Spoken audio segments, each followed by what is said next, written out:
All right. We're going to start off this way. Side by side here. Welcome into Tiger Talks Wrestling. We got a little bit of a different setup here today. We're trying out some new called Restream.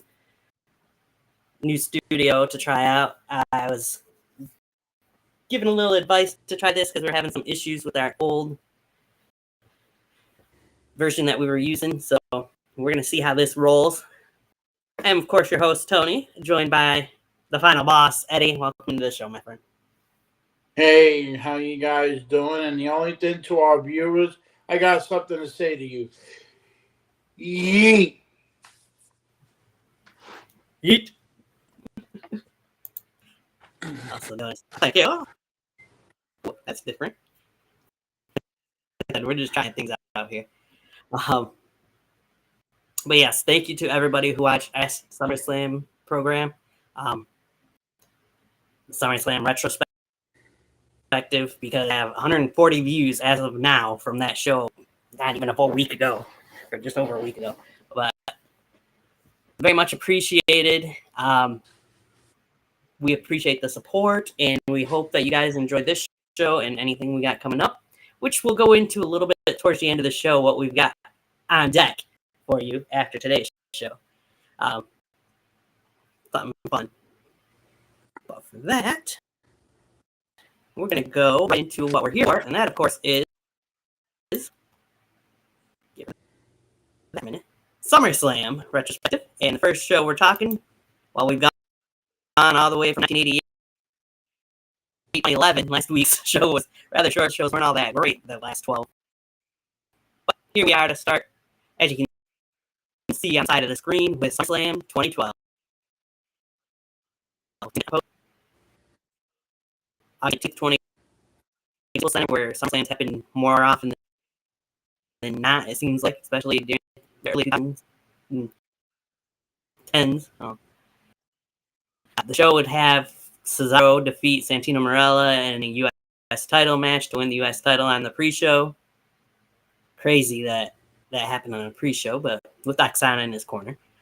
Jericho defeated Dolph Ziggler with Vicky Guerrero with the balls. And Ryan beat Kane by pinfall, surprisingly. Miz beat Rey Mysterio to retain the Intercontinental Championship. Sheamus beat Del Rio to retain the world title. Kofi and R-Truth beat Primetime to retain the tag team titles. Punk defeated Big Show and Kane in a triple threat match to retain the WWE title. And, of course, the main event, Brock Lesnar with Paul Heyman beat Triple H by submission in an ODQ match. So, interesting things in that show, but a great show, I mean, not even a fan. Miz and Ray was good on that. Jericho and Dolph had an interesting rivalry going on at the time. Bryan and Kane, of course, this was before the formation of Team Hell No, or the starting of it.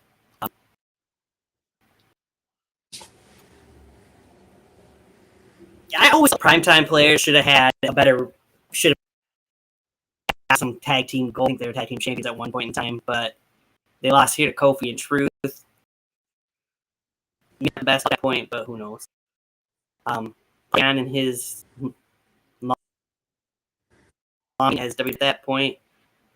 I don't remember that match too much. The triple threat with him and Big Show and Cena, but I'm sure he did pretty decent. And Brock and Triple H, well, we know the history that happened there. I'm sure Brock, since he won by submission, was pretty much one of the first times he used the Kimura lock, I believe, at that point in time. So.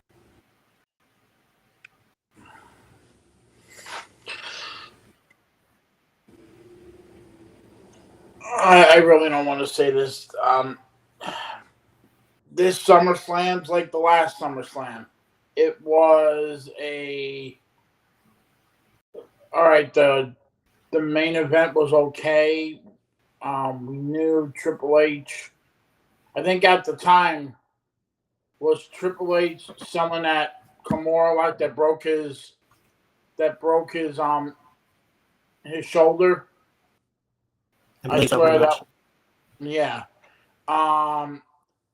This was CM Punk's run as a heel after the cash-in Then he was I don't think he was quite a heel going yet. into. He wasn't a heel at this point. Not quite yet. I He didn't thought really he turn heel until he aligned with Paul. That's It was true. I thought he turned. I thought he turned on The Rock around this time. I think that would come like a couple months later. Royal Rumble. Okay. Okay. Again, this is a pay-per-view that sucked. I mean, it wasn't something like you said. The primetime players should have had a more better run. No offense to Kofi and future WWE Hall of Famer R-Truth. I mean, Right. The only match I liked was the pre-show match when you had Antonio Cesaro, because that's when he went by when he first came in. It was good, but it should have. It was a typical match that nobody pay-per-view. When I watched it, I gave it a C. I thought it was good, but it wasn't up to that WWE standards.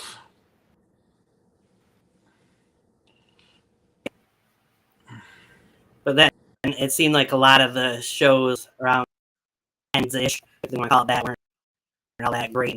But we'll get it back. I mean, had Michael and Jerry like were the two commentators for the show, so that wasn't terrible because they were decent together. But that was that. What was the commentator? I couldn't hear you. On to 2013 SummerSlam. Jerry the King Lawler and Michael Cole. Okay.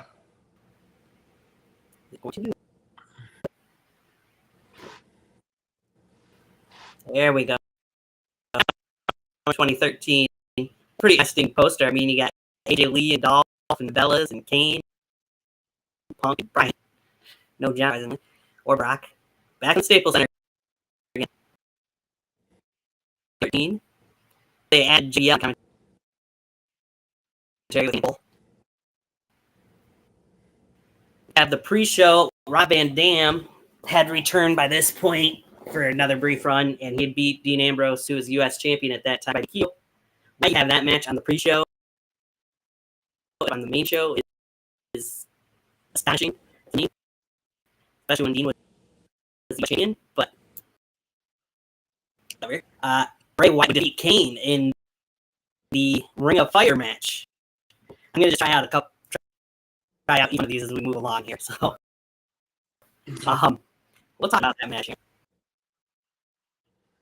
But going through these real quick, Cody beat Sandow. Alberto Del Rio beat Christian by submission to retain the world title. Natalya with Cameron and Naomi, aka the Funkadactyls, defeated Brie Bella with Nikki Bella and Eva Marie with Sharpshooter. Brock Lesnar with Paul Heyman defeated CM Punk by pinfall in a few minutes. Dolph and Caitlyn beat AJ Big E in a mixed tag match. Interesting. Daniel Bryan would beat John Cena in a match where Triple H was a special referee to WWE Championship, only for Triple H, of course, to turn Bryan. Randy Orton would come out, cash in his money in the bank contract, and win the WWE Championship, aligning himself with H, and therefore also bringing us the authority in the meantime. A lot. It's like 2013, really.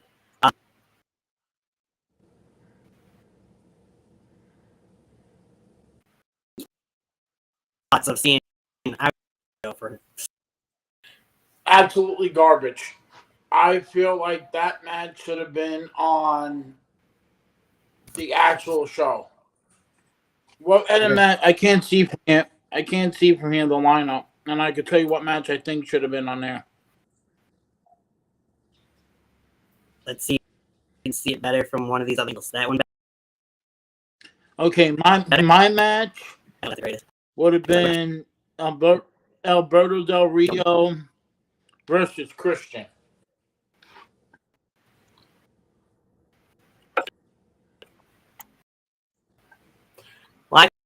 could see not putting that up. I personally, in pre-show from Kane versus being Jay pre-show. Oh, that one too, yeah. That one too. I mean, yeah. I mean, I agree with you with that one. But yeah, I felt like that was garbage. That should have been on the.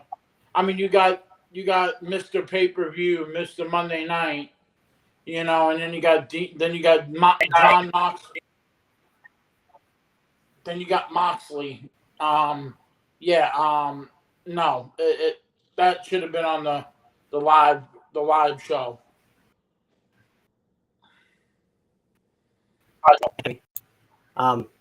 On the pre-show for that match. So first ever, of course, Ring of Fire match is kind of a little different. It wasn't to see who could set their opponent on fire. It was just to try and keep Harper and Rowan out. This was one. I believe I think it was the first match on pay-per-view for Bray Wyatt, as Bray Wyatt at that time, because I know they said summer first match, just like it was for the Fiend version of Bray Wyatt, and might be for the Wyatt 6, or at least Uncle Howdy potentially next weekend. We'll see. Good showing for Bray. He got the win over Kane in this first ever, at the time, the first ever ring. Pretty certain. Interesting feud that the Wyatt family had was they'd go into more of that rivalry past this as well. Oh yeah, I definitely agree, because what happened after this, and we will be talking about it in November. This led to the Wyatts versus the Brothers of Destruction on the 25th anniversary of The Undertaker debuting at the Survivor Series. I mean, that's going to be instant classic with that. I mean, let's say, may he rest in peace, Bray was a genius, but he's 1-1 in Inferno matches or Ring of Fire matches. Right. I mean, he lost to Orton during the pandemic and got burned up, and then we got the resurgence of it at WrestleMania, and then Alexa Bliss turned on him. Then he got fired, came back, was going to have a brilliant run, and then we lost him. I mean, I wish we got more, and I thank God that we have Taylor taking over the legacy, and the Wyatt sick. And I wish them nothing but the best, because people are loving this new regime, and I hope they really work hard to keep this movement. I mean, that's just my opinion. But yeah, I mean, Inferno matches have always been popular, but it's been Undertaker, Kane, MVP, which is go figure.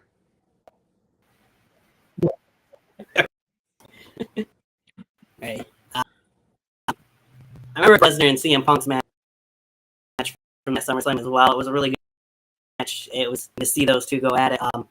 This was, of course, one after Punk had left Paul Heyman and was having his babyface pretty much at that point in time. Of course, this was also just like months before Punk would leave WWE at the time as well. So it was towards the end of that run for CM Punk. Oh, but yeah. I do remember that was in my. Oh, go ahead.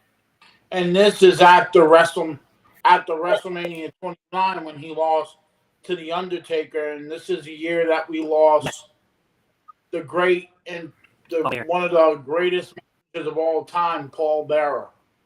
Yes, I agree. It was. And you may not agree with me, or you might agree with me on here, but I felt like the Brock Lesnar CM Punk match, even after you see the rest of this match, after you see the rest of on this SummerSlam. I agree with you. It was one hell of a match. I mean, you got two different styles. You got Punk, and then you got Brock doing his MMA shit, and they put on a, excuse my language, let me do it the JR way. It was a slobber knocker with a government mule. Yeah, it's not anything away from Ryan and John Cena. They had a really good match, but I feel like that was all overshadowed by the fact of having Triple H in there as a referee, and then with what happened after the match. Hands down, you're correct, and that's the way it goes. I mean, yeah, let's talk about that part. I feel like that match, good match with Cena and Bryan, and then Triple H turns and the Authority is starting, and then the ripple effect of Seth Rollins and other crap that went down, and Sting. I mean, then that shitty WrestleMania that we had 2 years after that with WCW versus WWE. I mean, yeah, it was a we know what the ripple effect was, so the Authority finished off on a sour note, but yeah, I gotta say they had some weird things with that, but yeah, it got overshadowed by the main event, and I still think Punk and Brock should have got more respect. Yeah, they should. It shouldn't have been Dolph and Caitlyn and AJ and Big E shouldn't have went on at Brock and Punk, because Brock and Punk should have either been the main event or just the main event. But either way.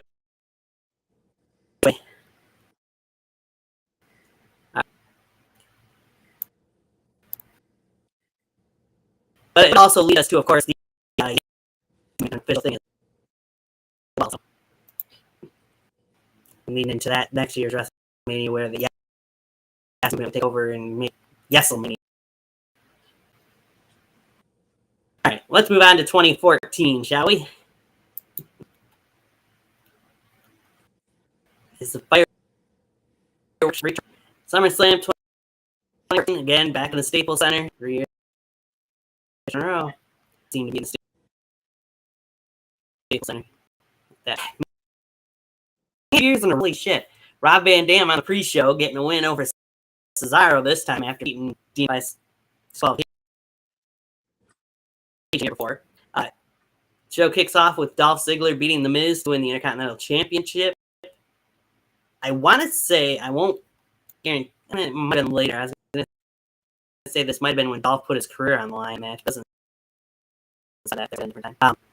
But also, Paige defeated AJ Lee to win Divas Championship. Wow. Rusev defeated Jagger with Zeb Coulter by getting collision in a flash. That's just mind-boggling, and I'll get into why in a minute. Seth Rollins would defeat the Lumberjack match. Bray Wyatt, Jericho. Stephanie McMahon garbage a little bit too. Roman Reigns beat Randy Orton, and in the main event, Brock Lesnar Heavyweight Championship. Where to begin with this one, Eddie?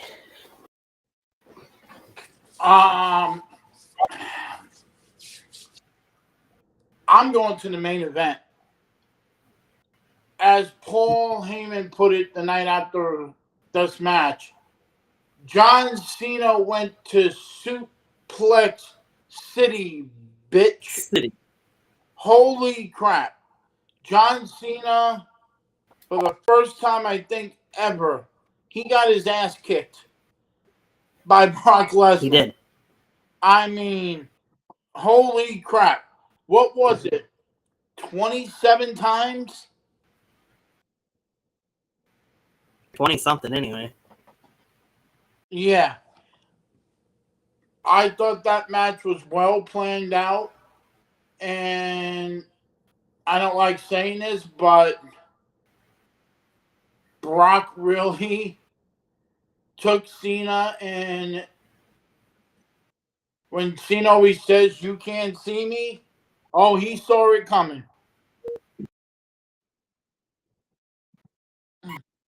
So Um, that's my favorite. I agree with that. It's amazing that Rob Van Dam's on the pre-show again. Miz had a good match. Paige and AJ, short match. How you win a flag by technical is mind-boggling because usually in a flag match, you're supposed to take the flag off the pole to win the match, not win by pinfall or submission afterwards. Seth and Dean had a good match. Bray and Chris had a pretty good match. Now, the stinker of the show, I got to bring it a little bit about it. Stephanie McMahon and Brie Bella. Stephanie's had some matches, but her been that good. I can't say that Shane's have been great. The McMahon kids, but Shane has better matches under his belt than what Stephanie has ever had, and she pulled out some decent moves in this match with Brie, but Brie's the lesser of the two Bellas when it comes to in-ring wrestling, in my opinion. Some people might disagree, but the main thing I think most people remember about this is that Nikki turned on her sister Brie and helped Stephanie win the match. Otherwise, it was complete garbage. This match was.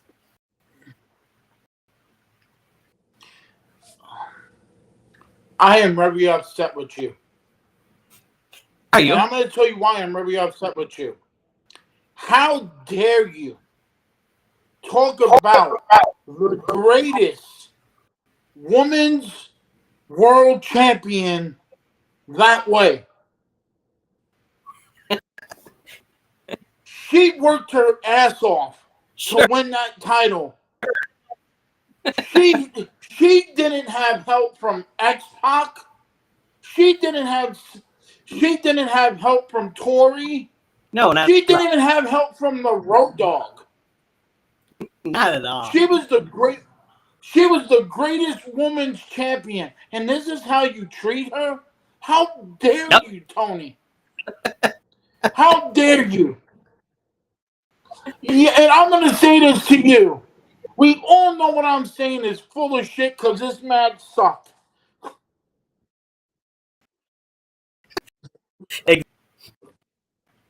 And yes, Nikki turned on Brie, but that didn't last long because Brie turned heel after that, and Nikki went on to that big, longest reigning women's championship, Divas Champion run.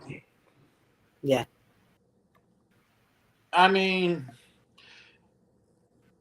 what are you going to say about Stephanie McMahon? I mean, she got her ass kicked by Ronda Rousey. I mean, True. There you go.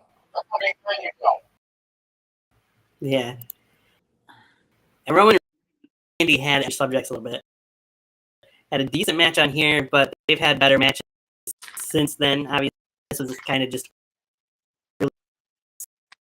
Regal's career still after the Shield broke up. Yeah. I agree. Brock and Cena had a really interesting match. I guess it was a great match that was put into it, and how Cena sold all those suplexes and everything threw at him. Match. That's the best way you could put it. Yeah. Never seen John Cena get dismantled like four. I mean, other than the next match, but Cena would come back and fluke win too. So here's my exception. You said that Cena got manhandled in this one, which is just true. Did you ever feel like the match he had with Solo, he got manhandled too? A little bit of that? Maybe, but not to the extent that he did with Brock. Oh yeah, Brock made him his bitch. Let's just make it hands down. Clear, plain, and simple. But this was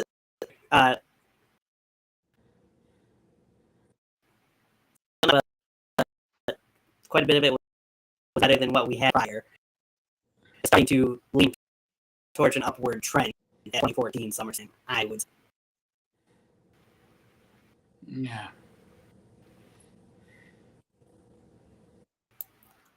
To 2015.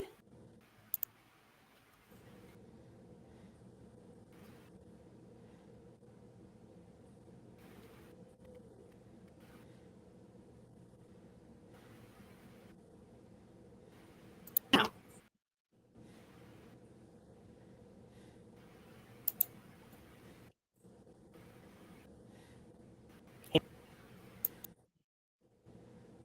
take your time.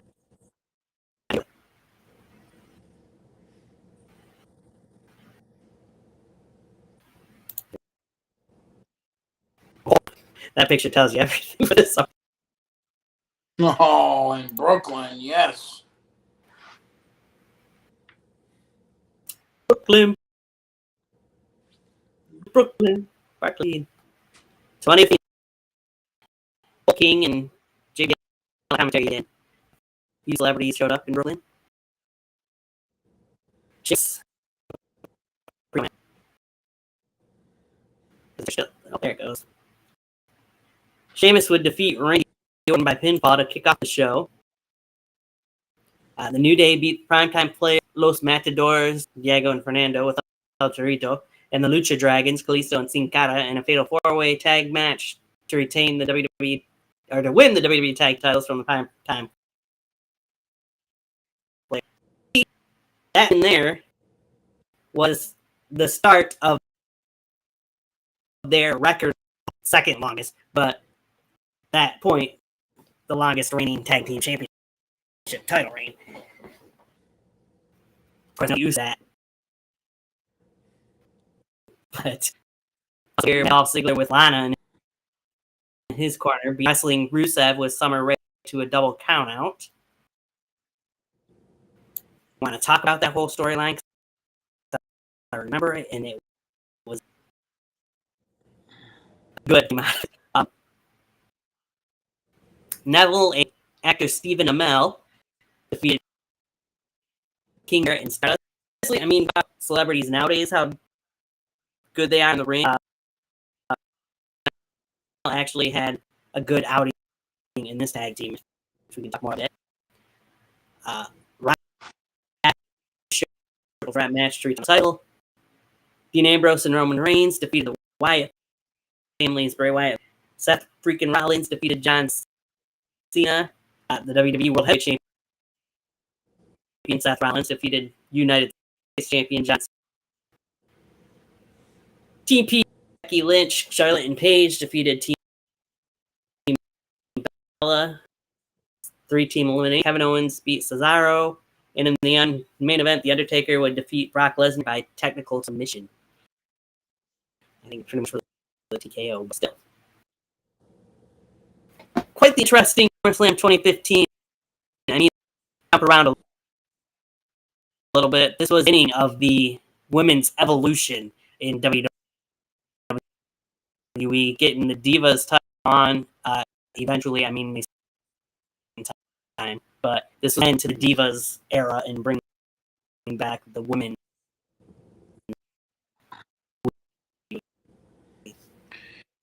Of course, the debut Charlotte and Sasha. Oh, definitely.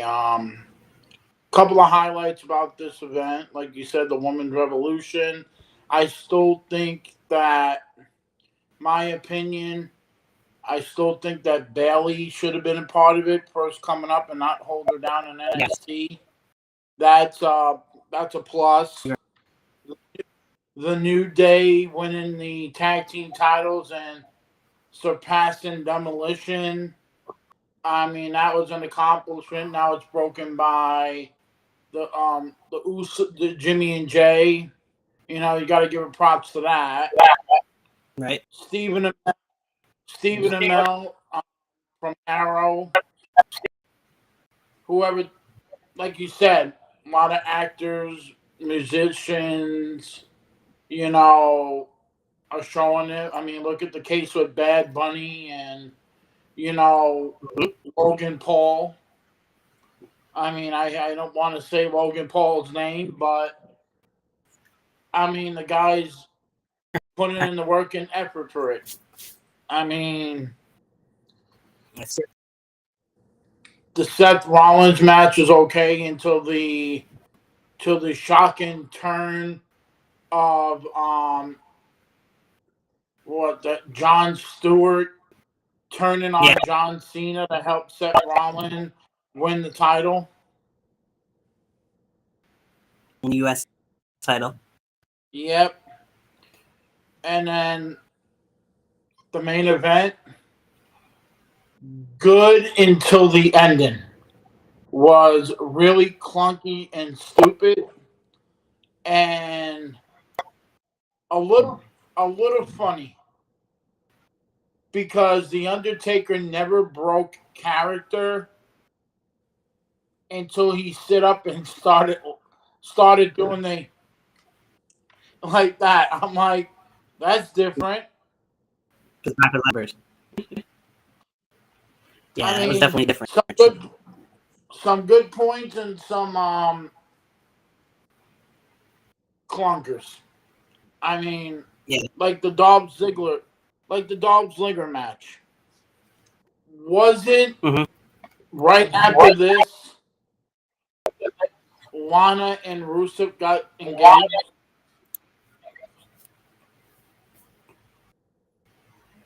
I want to say yes. I believe it was pretty much in storyline wise. That whole storyline was just garbage, really. I know I use garbage a lot, but still, it was just a mess of a storyline.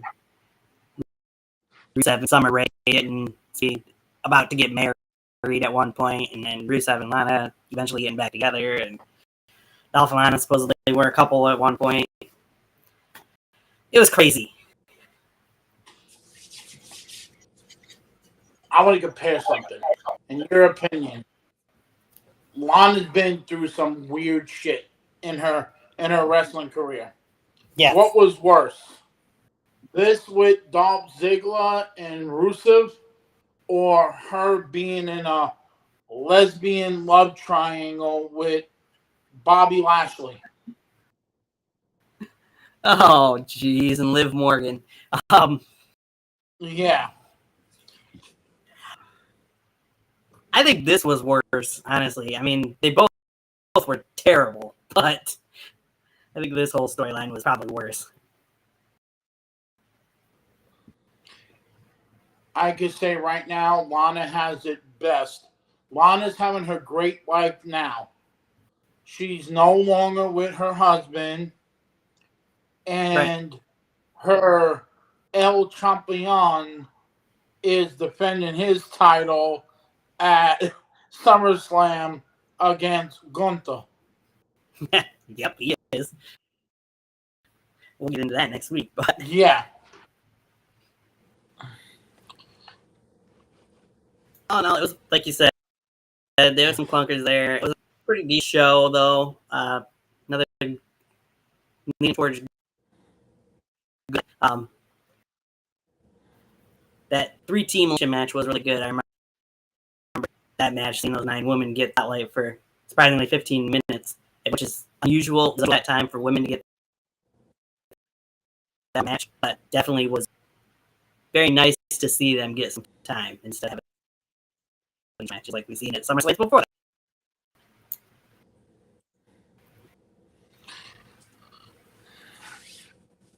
Right. Then we move on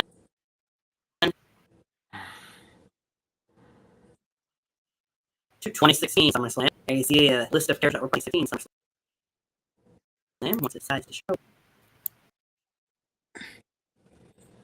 We got Brock, Cena, or The Shield, and AJ on the Barclays Center second year.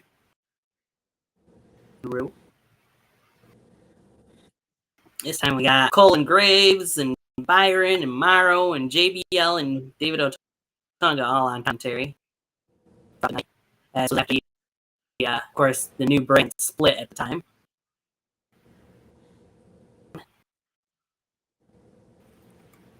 We stuff SummerSlam this year with 3 pre-show matches. And the Usos, American Alpha, and the Hype Bros defeating Breezango, the Ascension, and the Vaudevillains in a 12-man tag team match. Interesting teams there. Sami Zayn and Neville would defeat the Cesaro.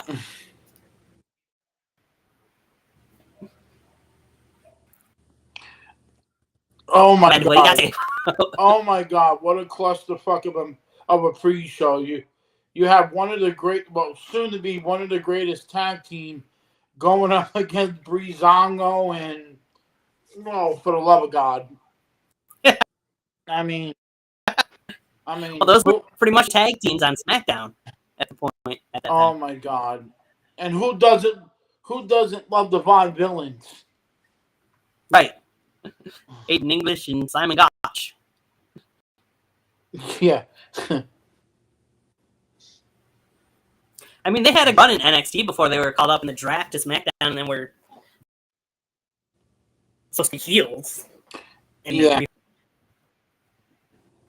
And now one's on TNA as a commentator. Yeah. I mean, who could forget during their run in NXT the whole Blue Pants storyline? Oh my god! Oh, for God's sakes! I watched that match last week. It was against Alyssa. It was against Alyssa Bliss and Buddy Matthews and Westlake. Yeah, it's like oh my god! It's the cheerleader versus Blue Pants. Yep, I watched it recently too. Not last week. It was. I think everybody on this channel should request that Blue Pants makes a return to NXT. Right? Get Leva Bates back in NXT. Oh my god, that song. Da da da da da da da Blue Pants. Blue Pants. Da da da da blue pants, blue pants, blue pants. Yeah, it was great. Leave it to Aiden English. Oh my god. All right. We're seeing Neville beat the Dudley Boys, but in Dudley's last run, pretty much in WWE. But that happened. Sheamus and Cesaro, and Sheamus and Cesaro was, of course, the first in the series. I almost forgot that. Well, yeah, that was, of course, the best 7 series is what would lead to the formation of the Bar. We don't just raise the bar, we go to the bar. All right. Then on the main show, starts off with Chris Jericho and Kevin Owens. Man, what a rivalry they ended up having. Beating Enzo Amore and Big Cass. Charlotte Flair would beat Sasha Banks to win back the Women's Championship. Dana Brooke was banned from ringside. Miz with Maurice would defeat Apollo Crews to retain the Intercontinental title. AJ Styles beat John Cena, and that whole beat up John Cena. Luke Gallows and Carl Anderson would defeat the New Day with Jon Stewart in their corner by disqualification in a tag team title match. Dean Ambrose would beat Dolph Ziggler to retain the WWE World Championship. Nikki Bella and Natalya and Alexa Bliss would beat Becky Lynch, Naomi, and Carmella in a 6-woman tag match. Finn Balor beat Seth freaking Rollins to become the inaugural Universal Champion. Who we got to talk about that one. And of course, in the main event, Brock Lesnar with Paul Heyman beat Randy Orton via TKO. So the first thing I'm going to bring up is this, of course, was early on in the relationship between Chris Jericho and Kevin Owens. We talked about this some when we did our WrestleMania review, but I'm going to bring it up again. Jericho and Owens had an amazing time together. You could tell watching it. It was fun to watch their interactions on TV. What would eventually become the unraveling of their friendship, if you will, after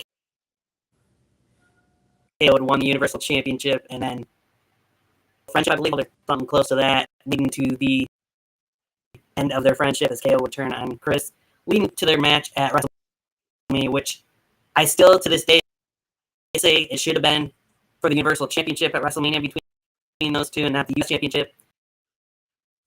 And they deserved much more than what they ended up getting out of this whole storyline. Kevin and Chris did. Oh, hands down. I mean, look at it. Look at it now. I mean, right now, Kevin Owens is hot. I mean, he's doing it. I mean, when the Festival of Friends happened, this was the era of the list of Jericho. You know, Yes. coming down the tube and drinking in, man. I mean, if you look at this friendship, what Jericho's doing now as the learning tree. Hi guys. Don't get me started. I mean, I know, but like Jericho's going back to this version, and he's just making it more idiotic, so fans get annoyed of him. Right. Yeah, I agree with you. That was a great run, and then yeah, there was some good points, but I'm gonna bounce off of you. I think the match that I also liked was the main event, well, semi-main event, because another year of Brock Lesnar whooping that ass and making Randy Orton bleed. Yes, that was something we never seen on WWE TV for a couple years, pretty much. Then, as they had gone into their PG era, of course. But seeing Brock Lesnar bust open Randy was definitely something that was surprising to see. And then Brock and Randy pass out pretty much in the Morlock. It was definitely something we weren't expecting to see happen. And Brock almost did the same thing to Randy that he did to John Cena at SummerSlam a couple years before that. Yeah. Not quite as bad. And still to this day, Chris Jericho, on his podcast, they talked about this match. He said that a lot of the boys in the back was not happy with Brock Lesnar and Vince opening up Randy. You know, they said it could have been a good match. It could have been a good match. Hands down, he could have whipped him, but for Brock to open up Randy, and Randy had a history of concussions, he said that match went totally wrong. And I agree with Chris. I feel like it could have been a great match, but to open somebody open and do that is retarded. Right. So another note, I agree with all that. Another note from this show, of course, Charlotte and Sasha having a good match because they always had really good matches against each other. But the one thing that bothered me the most at this point in time was the hot shotting of Women's Championship, because Sasha would win it on Raw, but anytime it came to a pay-per-view, Charlotte would win it back. Sasha beat Charlotte at the pay-per-view, so they just kept hot shotting the title back and forth. Oh yeah, I agree with you. That's why you call the CEO only a one-hit wonder doing Raw or SmackDown, wherever she was, and then pay-per-views, she sucked. I mean, look at their Iron Man match. That every time that they're clocked in, the fans used to do 5, 4, and it's like, oh my God, you know, like, no, but I agree with you. Good chemistry, but weird finishes after Sasha won it. I still don't get it. Right. AJ and Cena always had matches. Again, like I said, this was pretty much the beginning of the beat up John Cena era. A decent match. But we got to talk about last. We got to talk about, of course, the inaugural Universal Championship match. Finn and Seth had a really good match, but the one thing you take out of it, of course, injury about midway through the match, maybe. on the outside of the ring. Finn still managed to go through and finish this match. Unfortunately, Universal Champion, he would have to report it this night because he had to have surgery on the shoulder. Quite the interesting storyline.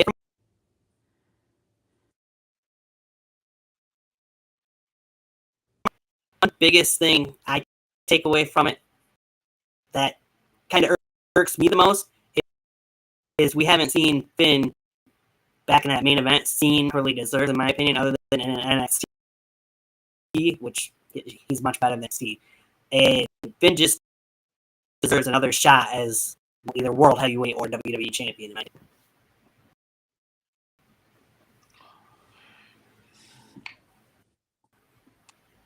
I 100% agree with you.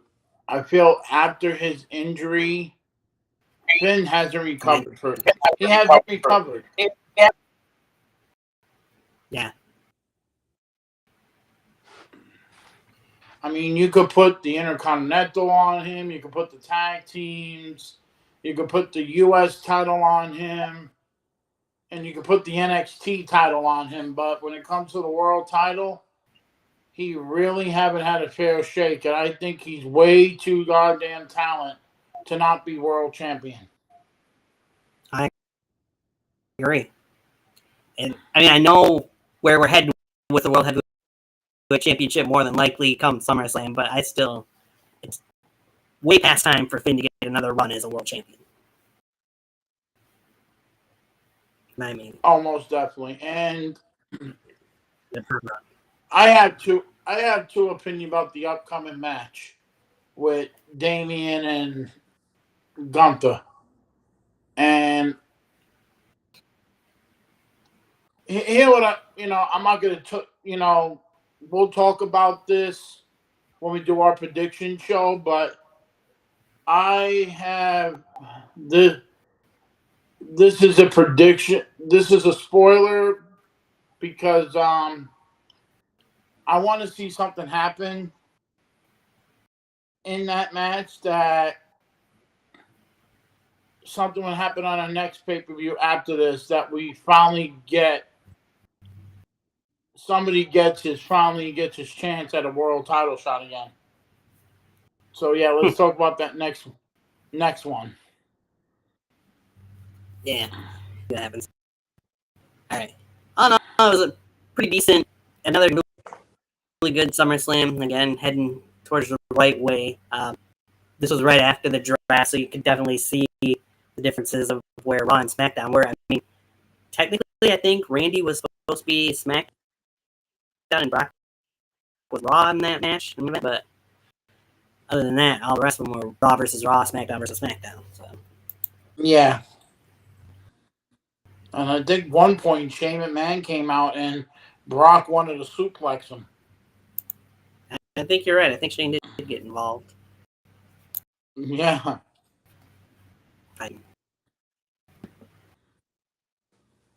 On to 2017 SummerSlam.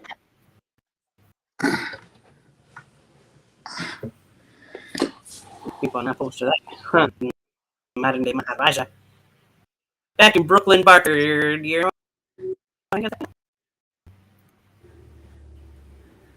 right, here we go. Another pre-show matches, as you got The Miz and The Miztourage, a.k.a. Bo Dallas and Curtis Axel, with Maurice, defeated the Hardy Boys and Jason Jordan. Wow. Forgot all about that match. Neville beat Akira Tozawa with Titus O'Neil in his corner to retain the cruiserweight, or to win the cruiserweight title, to start the longest reigning cruiserweight championship reign in WWE history. The Usos defeated the New Day to win the SmackDown tag team titles. Okay, so I gotta stop there, because why in the hell would you put the New Day and the Usos on the pre-show? That's crazy. Go figure. I could see the cruiserweight title and that six-man tag match being on the pre-show, but the New Day and the Usos, especially with a title change?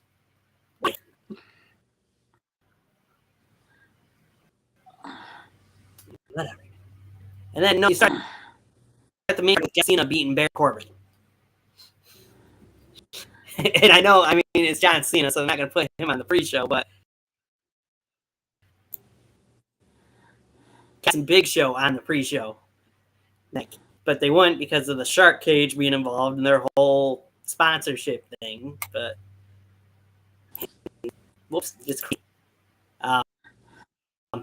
You also Natalia beating Naomi to win the SmackDown Women's title with the sharpshooter. Cass beat Big Show, Enzo Amore extended cage. Randy Orton beat Rusev. Sasha Banks beat Alexa Bliss with the bank statement to win the women's title. Hey, she actually won it. The Demon Finn beat Bray Wyatt. Dean Ambrose and Seth Rollins beat the Bar to win titles. AJ Styles beat Kevin Owens to retain the U.S. title with Shane as the guest referee. Jinder Mahal beat Shinsuke Nakamura to retain the WWE Championship. Oh my God, I'm going to have a lot to complain about that one. Brock Lesnar would beat Braun Strowman, Roman Reigns, and Samoa Joe in a fatal four-way to retain the the Universal title, rather. Wow. We had some pretty good SummerSlams leading up to this one. This one, I would say, was kind of a bit garbage, though, compared to those couple of years before. It was good to see the Demon come out there and get a win over Bray at that point in time because we didn't see much of the Demon. Dean and Seth getting a win was good. AJ and KO was a decent match. We got Shane. Jinder Mahal had no right. I'm sorry for anybody who's a Jinder Mahal fan, but he had no right being a WWE champion, in my opinion. And the fact that Shinsuke Nakamura lost to him, just like Randy lost to him, is beyond crazy. Shinsuke deserved to be WWE champion at that year's WrestleMania when he went up against AJ Styles for that. I mean, not that year, sorry. But even that main event, it still gives me migraines just about to think about the reigns that Brock Lesnar had and the stranglehold he had over the Universal Championship and the WWE Championship at times 2012. Any one of those three. Personally, in my opinion, Samoa Joe got the main event that night as the Universal Champion. Oh yeah, I agree. I mean, but everybody knows that Brock is at the time, Brock was a Vince boy, and he could do no wrong. Right. I mean, what can we say? That's how it was. I mean, like you said in the other match, let's bounce off of that main event. I think the real reason why Jinder Mahal was WWE champion is because the WWE was trying to get into India, and they wanted to put a title on Jinder so they could get that deal. But in reality, Jinder's from Canada. Right. I get it. I felt like his title reign was almost like he was back in 3MB. Yeah, just with two guys that were lesser than McIntyre and Slater. Yeah, and Shinsuke, and here's another guy. Like we already talked about Finn. Here's another guy in Shinsuke Nakamura, NXT champion. The guy has done it all.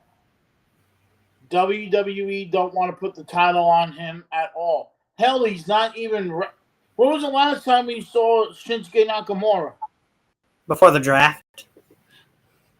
Yeah, and then now WrestleMania time. Nothing. Yeah. I mean, he wrestled over in Japan, but still, he hasn't been on TV. No. He wrestled over in Mexico and he'll be in Japan this weekend. And I know this is going to be hard for our viewers, what I'm going to say. out of respect for Shinsuke Nakamura, release him.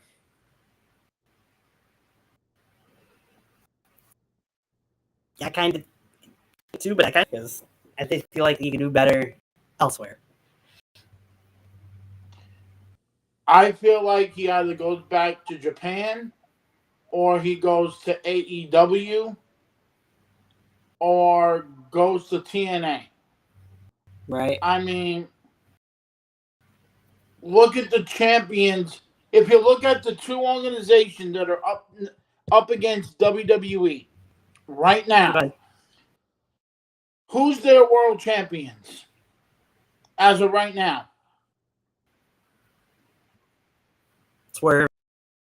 Yep. And yeah, and no, Dolph. sorry, Nick. Yeah, Nick Bemis. Yeah. Okay, so two former WWE guys. Two WWE guys that are in two different companies, and they're their world champions. Right. And then on the TNA side, you have Dolph as the world champion. You have Brian Myers as the tag team champion. Another WWE guy. Well, used to be. He's not no more. Then you got... He's not no more. Oh, did they lose? Oh, yeah, they lost it to ABC. Yeah, they lost the tag team. Yep. But he was a champion. And then... Yep. I think the worst one was Flop Dollar is the digital champion. Oh wait, he was. He isn't anymore. It's PCO. Oh god, PCO. Yeah, but still a former WWE. These guys are all champions.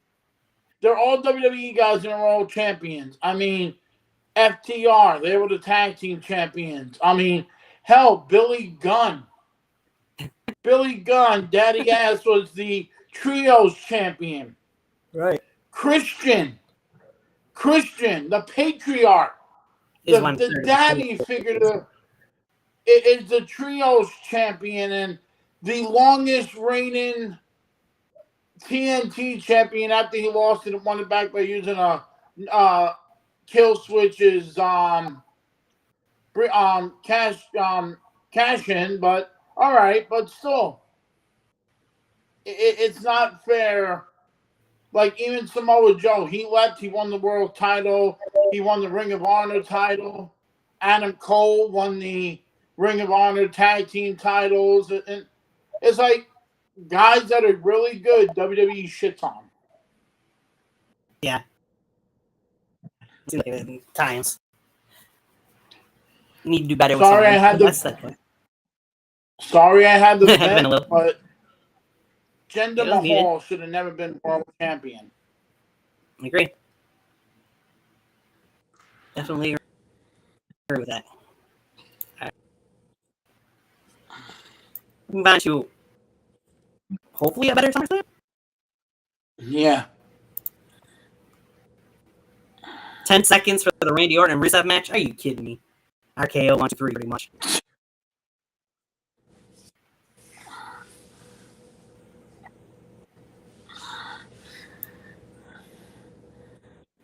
Nice.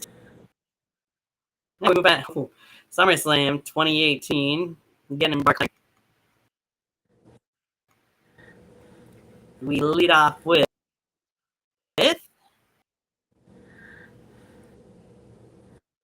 Andrade Cien defeating Lana and Rusev in a tag match on the pre-show. Cedric Alexander beat Drew Gulak to retain the Cruiserweight title. And the team defeated the Revival, FTR nowadays, to retain the Raw tag team titles. And I personally would have rather seen the Revival win the Raw tag team titles there, but I had no problem with these three matches really being on the pre-show, though.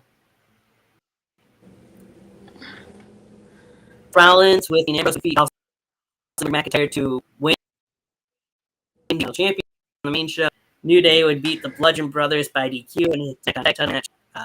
Braun Strowman would defeat money in the contract. But Flair defeated Carmella and Becky Lynch in a triple threat match to win the SmackDown Women's title. We'll talk about that in a minute. Samoa defeat the WWE champion, beat Daniel Bryan, Baron Corbin, Alexa Bliss to win the Raw title, and Roman Reigns to win. This was kind of around the time that the Shield would form. A little bit, if I remember correctly, that's Seth and Dean is working together there against Dolph and Drew, and would be part of that. He had different business later in the night. This was a pretty decent SummerSlam. KO had a good match. Here, in my opinion, the Women's Championship. I recall going into SummerSlam 2018, the reactions that Becky Lynch was getting from the crowd. It was probably the best that any woman on the roster was getting. Man, Becky Lynch to win this triple threat match and won that SmackDown Women's Championship. However, of course, in Vince McMahon fashion, Charlotte victory. It was after the match, of course, that Becky Lynch would then turn on her, then Charlotte, and what Vince wanted, he didn't get because the crowd loved seeing what happened. It was supposed to be a heel turn, of course, for Becky Lynch. Much deserved, though, for Charlotte ass beat by Becky at that point because it was so over with the crowd. Just loved seeing Becky Lynch. And what we get from that, I listened to the fans and did eventually turn Becky back into a face with the whole Survivor Series round. But what was your take on this entire course? Just in this triple threat match, even though she was the champion going in. You have it spot on. This was the precursor to the Man Comes Around. I mean, you'd think if somebody turned heel on somebody that the fans would boo them. No. They made the right choice and cheered Becky Lynch because she deserved this title. And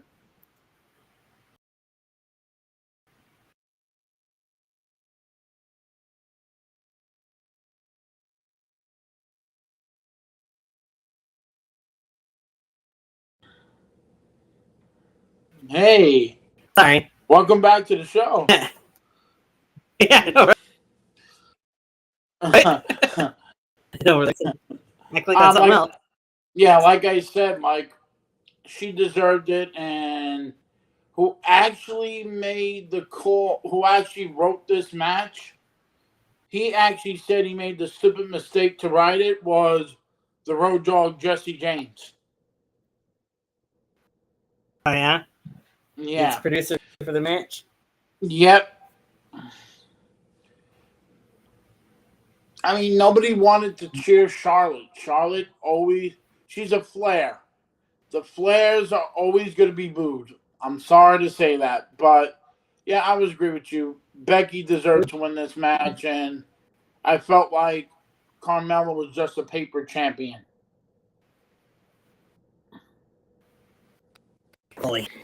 Nobody wanted to see Carmella really a champion. Nobody just wanted Becky spot. And of course, we got Charlotte instead.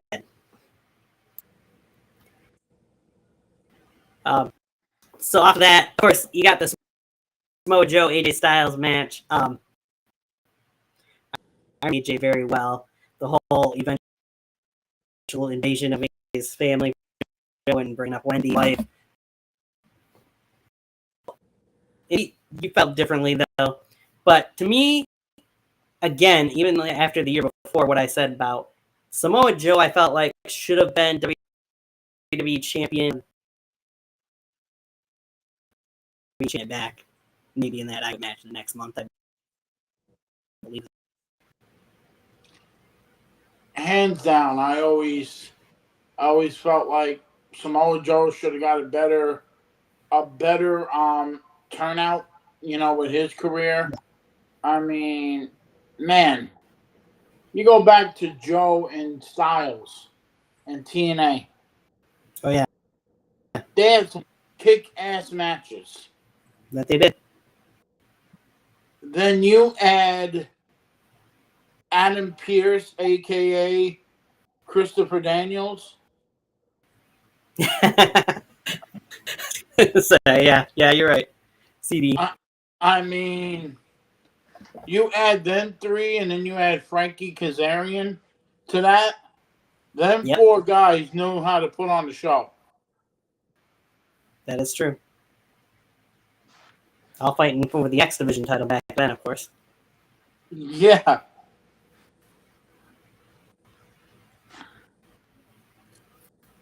And to be champion. Brian had a decent match. We know what stemmed from the match was off the rivalry between Brian and Talking Smack and everything that was going on. And it's, of course, back in the old NXT, and things just kind of festered all the way from there to there then. So, Dean beaten Corbin match, not surprising. Shin and Jeff had a decent match. Rousey had her usual match with Lita and Brock. It was nice to see Roman win the Universal Championship there to end that SummerSlam, especially after, I believe it was that year's WrestleMania that he had dropped the title to Brock. However, of course, that Universal title reign for Roman would not last very long, because it wasn't too long into that title reign that Roman would announce that his leukemia had returned and he had to vacate the title. So we'd eventually see more of Roman and Brock after that. But a good ending to that SummerSlam, just not a great run for Universal Champion with that win.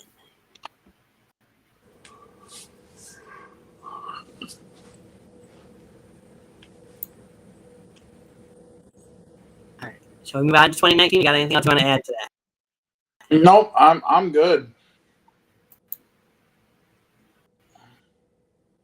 All right. Go back, put that away. Some shorter matches on there again. Pretty decent slam. 2019, we go. Second annual SummerSlam. This time in Toronto. You got Drew Gulak beating Oney Lorcan to retain the Cruiserweight title on the pre-show. Buddy Murphy beating Apollo Crews by DQ. And Alexa Bliss and Nikki Cross defeating the Iconics to retain the women's tag titles. They start off the main show with Becky Lynch and Natalya in a submission match to retain the Raw Women's title with the Disarmer. Goldberg defeated Dolph Ziggler in 100 minutes. AJ Styles would defeat Ricochet to retain the U.S. title. Had Gallows and Anderson in his corner. Bayley defeated Ember Moon to retain the SmackDown Women's title in her long reign as SmackDown Women's Champion. They defeated Shane McMahon with Elias as enforcer. Man, I forgot about that. Charlotte beat Trish Stratus. Yeah, we'll talk about that. Kofi and Randy Orton wrestled to a double count out in the WWE title match. The Fiend, Bray Wyatt, defeated Finn Balor. We'll talk some about that as well. And, of course, the main event, Seth Rollins defeated Brock Lesnar to win the Universal Championship. So, Becky and Natty had an okay submission match to kick off the show. And we're just going to skip that match afterwards. AJ Ricochet had a decent match. Bayley and Ember had a good match, although I always felt like Ember Moon should have been a champion on the main roster. Kevin and Shane's not worth mentioning. People may disagree with me here, but have said before, and I still say to this day, Trish Stratus is the greatest women's wrestler in WWE history. I stand by that, and in my opinion, Trish should have beaten Charlotte Flair on this night. It might have been partially true not to win, but I just feel like again, Charlotte's just been forced down our throat so much, and I've always been a bigger Trish Stratus fan. I just felt like Trish deserved this more so than Charlotte did it. No, especially in her hometown of Toronto. Exactly. I mean, you'd think you would want the hometown girl, because the last time Trish was in that arena is when she retired as the women's champion by being in her best friend and Hall of Famer, Lita. Right. I mean, But sharpshooter too. I mean, look at this. Trish Stratus, when she first started, she was just she still is hot as hell to look at. Yeah. She evolved into one of the greatest divas, WWE women's wrestlers of all time. Agreed. I mean, look at her last run. Who would ever think that a woman her age still looked goddamn good for her age? She does, too. You know, and this is why I'm going to say this right on to our show. Thank you, Trish, for looking hot as hell. And thank you, Trish, for us amazing matches, even last year, for that matter. Yeah. I wish you would come back and have that match with either Tiffany Stratton or Zoe Starks. I would love to see them two go at it. Right? I would love that too. I mean, she had one hell of a... We're talking about a woman that's in her getting closer to 50, and she had an amazing steel match as her last match year against Becky Lynch on Monday Night Raw. No, it wasn't on Raw. It was on a premium live event, but still. Just to see her go out there and put in the effort that she did, and yes, she had some sloppy matches in her last run, but I felt like that steel cage match was very, very good that her and Becky had. Oh, definitely. It was a great. I mean, yeah, I agree with you because she did a lot of firsts in this last run. Yes. Never been in the Money in the Bank, which is crazy. She has never been in a Money in the Bank ladder match. She never been in a steel cage match, which was baffling for her career. Right. And there's a dream match that I want to see. I know it's going to be an intergender match. Her against Duke Hudson of Chase U.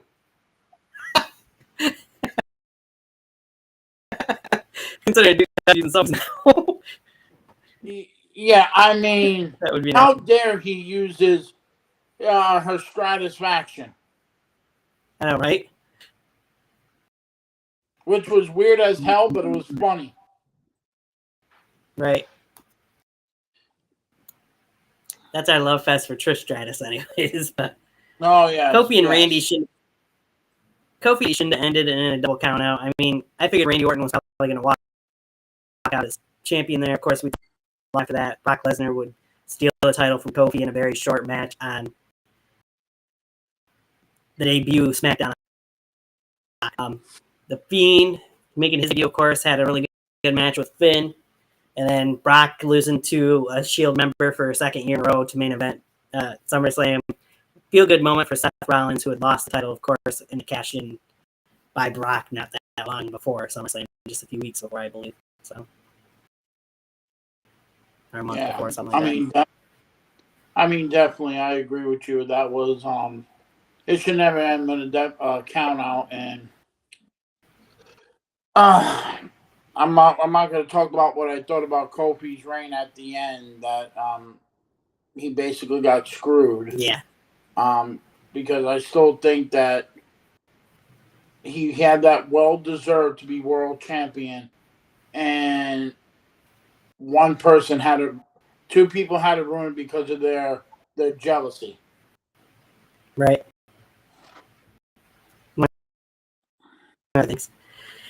That topic we have to talk about at a different time.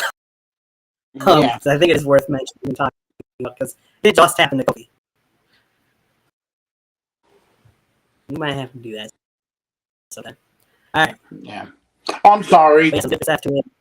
2 reigns of the New Day's men that won the world title got screwed by one person, which I still to this day can't figure out. How do you do that to guys that are there full time and you make them feel like they're chump change? Yeah, exactly. But anyway,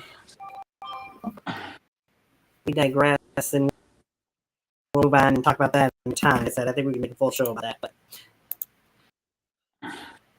let's move on to 2020, shall we? We wind down the 4 more SummerSlam to up. We're not gonna done at 8 o'clock. That's okay. You'll never see it coming. Yeah. SummerSlam in Orlando, and of course, this was a very famous SummerSlam. We'll get into why here in just a moment as I get things situated. This, of course, was the first ever SummerSlam in front of nobody, no crowd whatsoever. We see it, of course, the first time at WrestleMania in 2020. This was the first SummerSlam. They had it in the Thunderdome, but we would get Apollo Crews defeating MVP with Bobby Lashley and, of course, retaining the U.S. title on the pre-show. Bayley with Sasha Banks in her corner defeated Asuka to retain the SmackDown Women's title. Street Profits defeated Andrade and Angel Garza with Zelina Vega, a weird tag team, to retain the tag team titles. Sonya Deville in a loser WWE match. Seth Rollins with Murray defeated Dominic Mysterio, Rey Mysterio in a street fight. Asuka defeated Sasha Banks with Bayley to win the Raw Women's title. Double duty from Asuka. Drew McIntyre defeated Randy Orton to retain the WWE title, and in the main event, The Fiend would defeat Braun Strowman in the Falls Count Anywhere match to win the Universal title. We'll talk about that as well. This was, I believe, the very first show they did in the Thunderdome. There in Amway Center. A lot of things we can bring out of it. I mean, yes, there wasn't no crowd there, but we had the screens with people on each screen to kind of make it look like there was a bit of a crowd there, I guess, in a way. It was interesting to see. But when you talk about the match card, like I said, Asuka did double duty. She lost to Bayley, but she beat Sasha later in the show. This was all taped, so I don't know if they even. I'm pretty sure it was even taped. This show, I know WrestleMania was, so I don't even know for sure if it was all the same time, same day or not. I think SummerSlam might have been, because SummerSlam might have actually been live once they started in Thunderdome. I think they went back to doing it live. Street Profits was just random to see Andrade and Angel together as a team, but it happened. Sonya did leave WWE briefly, but she would eventually come back. First was Dominic Mysterio's first match in WWE. I personally was kind of impressed by Dominic's abilities in the ring in this street fight, this 22-minute street fight with Seth. But again, it's Seth freaking Rollins that was in there with him. He's not attacked. He can easily, I feel like, bring the best out of anybody, even if they are new to the craft, if you will.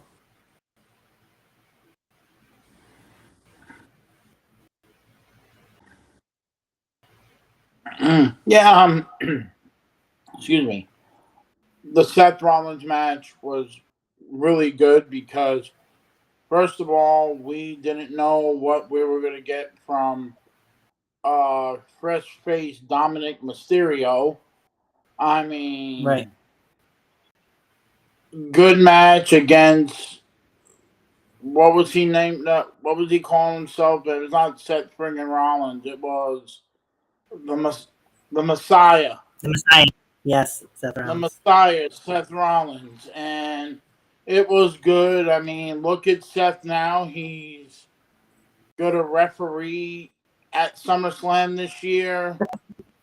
And apparently Dominic has mommy troubles. Yeah, we'll talk more about that later this week. Yeah, so that one was okay. Asuka doing double duty. That was really cool. One that I liked and was surprised afterwards was The Fiend winning the Universal title, and then we get a surprise return from the tribal chief. Yes. Roman Reigns with his brand new teeth. Yes. Of course, Roman would come out there and would lay out the spear, and I believe he speared Braun Strowman. But of course, leading up to the tribal chief reign, and a week later, I believe, was when Roman would defeat the Fiend and Braun Strowman in a triple threat match to win the Universal Championship. Yeah, because that of course would have then gone to lines of and everything with the whole club. Yeah, that was weird because right after this they had another pay-per-view back to back. I think that was the first time that they did it a week after SummerSlam. I think so. Which kind of sucked for the Fiend because the Fiend deserved more than just one because Universal Champion. Was supposed to win at WrestleMania, technically.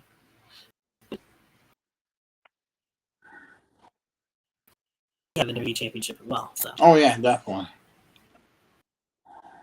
An interesting SummerSlam for sure. Yes.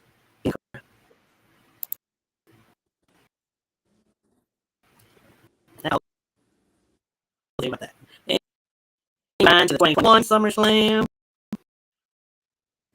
A little bit better without back in the arena for 2021. Was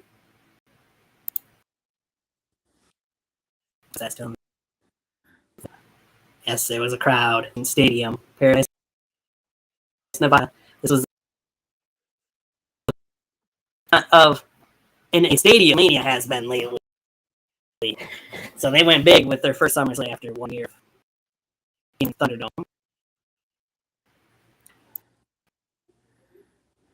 And of course, we get Money in the Bank the month before return for the greatest of all time, John Cena, at the end of the show after Roman Universal, which would lead to the match at the show, which because it was the main event.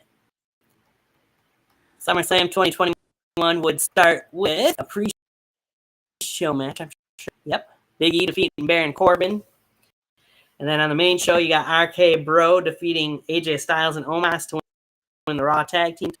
Alexa Bliss defeated Eva Marie, thankfully. Damian Priest, Sheamus to win the Mysterios to retain the SmackDown Tag title. Becky Lynch beat Bianca Belair to win the SmackDown Women's title, which we didn't do. Drew McIntyre defeated Jinder Mahal.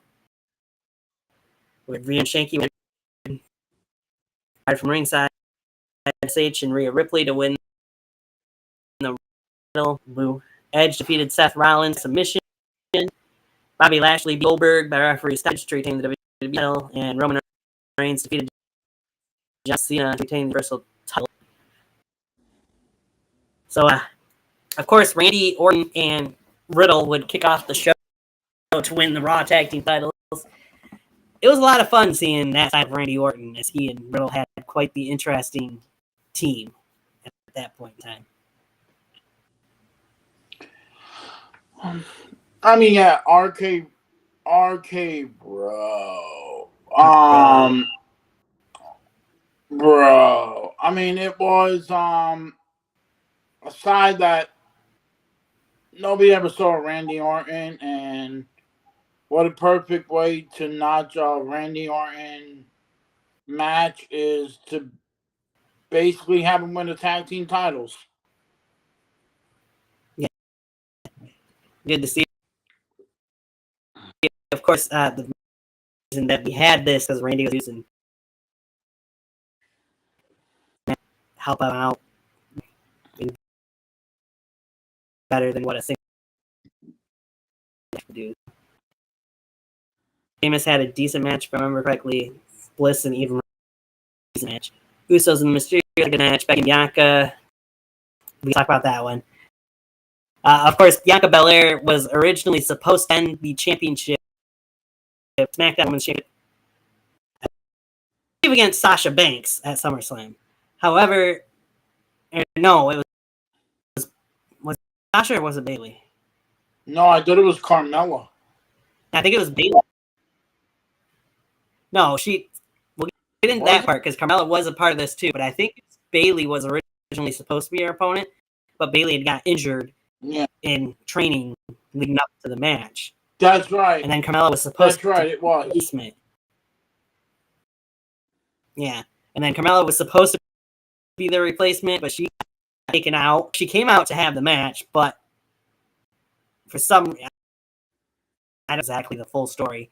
Instead of it being Carmella, we'd get Becky Lynch's music hit, and Becky would actually get the match back. I know Carmella was involved somehow in there, but Becky would take her out. Becky would issue the accept. We'd get the cheap shot from Becky, the manhandle slam. 1, 2, 3. Becky wins the SmackDown. Great return for Becky. Huge pop from the crowd. Everybody was happy to see the man return. It would be the start to the heel turn-ish, because I still feel like a lot of the crowd never wants to boo. That's why I say ish, because she did play the role of a heel for a while there, leading from SummerSlam to WrestleMania. I still feel like a lot of the crowd was cheering her more so than booing her, and we actually had some people that weren't on Bianca's side for the first time really on the main roster at that point. Oh, yeah, I mean, that's the start of big-time Bex. Yes. That it was. Yeah, surprisingly, went 4 minutes and 40 seconds. Drew was just destroying Jinder every week, pretty much leading into that show. Nikki deserved better instead of having Charlotte, of course, walk out as the Raw Women's Champion. Even Rhea would have been a better choice to win that match. Edge and Seth Rollins, they had some incredible matches in their trilogy there. If I remember right, it was 3 matches. And this was definitely the start of that. And they had a great match here at SummerSlam.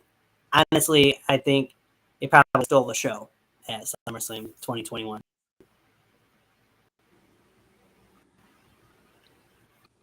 Which was, if I'm correct, was Edge the heel in this match?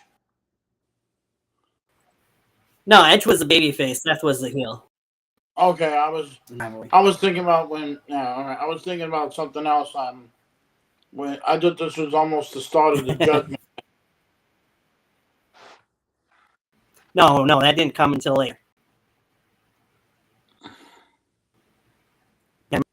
Remember, Royal Rumble 2021 was when Edge had returned and won. Okay. Yeah, but it's still babyface Edge at that point.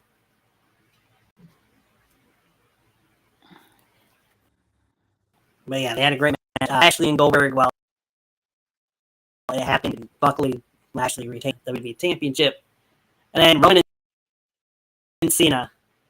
Like I said about Roman and Randy, this was Roman and Cena had matches early on in Roman's singles run as well, but this was definitely one of the best match that these had against each other. At times, it looked like Roman was the Universal title reign. Very dominant in the match, Roman was. Definitely was a very needed win. I felt like in the reign on Cena in 2020. Yeah, and I always felt, and you could disagree with me or about this. I feel like this match was like what The Rock did with Cena at WrestleMania 29, passing the torch to the next guy up. Yeah, I agree with that. Because I feel like we're gonna get more of that this next year, but yeah, I always felt like Cena was getting close to his departure, which we already know what's going to happen next year. But Roman wasn't. Roman was just starting his historic run as the tribal chief. Yeah, I mean, I always felt like this was the passing of the torch, and it worked really well. I mean, I'd agree. I mean, yeah, and then I felt sorry for one match, and Lashley against Goldberg. Why the hell would you put Goldberg into a world title shot that he didn't need? Yeah, it definitely should have been somebody different instead of Goldberg going up against Lashley. Yeah. Because I'm luckily by referee stoppage, but because Goldberg got injured, but still, that was the last match for Goldberg in WWE. Yeah, and one of the strangest matches, and I know it was. I'm gonna go off of Sheamus, a banger at the banger, but Damian Priest's character at this time was Jacqueline and High. Yeah, it was. I remember that. It made no sense. I mean, thank God they have it right now. They have it right now. They have it. He should just be who he is, not try to be the Mad Hatter. Like, shut the hell up. What the hell are you doing? Right. Yeah, it was definitely weird then. I remember that. All right. Well, that's that for SummerSlam 21.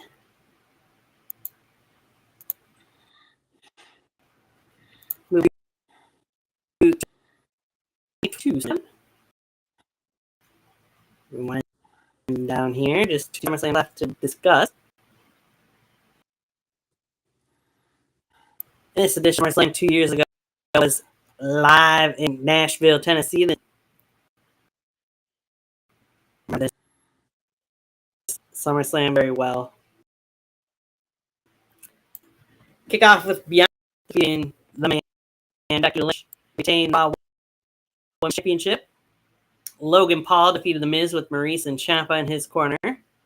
Bobby Lashley defeated Theory to retain the U.S. title with a Hurt Lock. The Mysterios defeated the Judgment Day in a no DQ tag match with Rhea Ripley in their corner. Pat McAfee would defeat Happy Corbin. The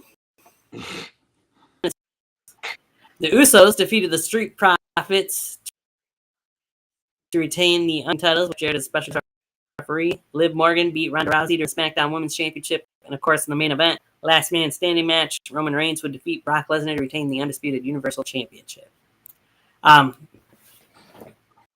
The first thing to talk about here, Logan Paul and The Miz had an amazing match here, and it was one of the first times we really seen Logan Paul in a singles match, I believe. And he showed up and he showed out at SummerSlam 2022.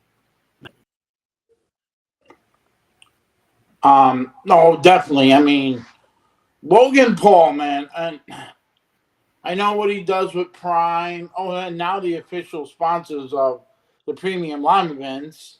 Yes.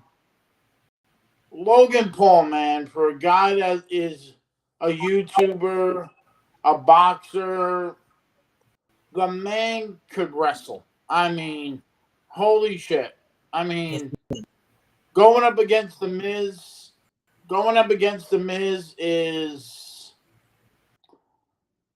is something new, and for him at this point.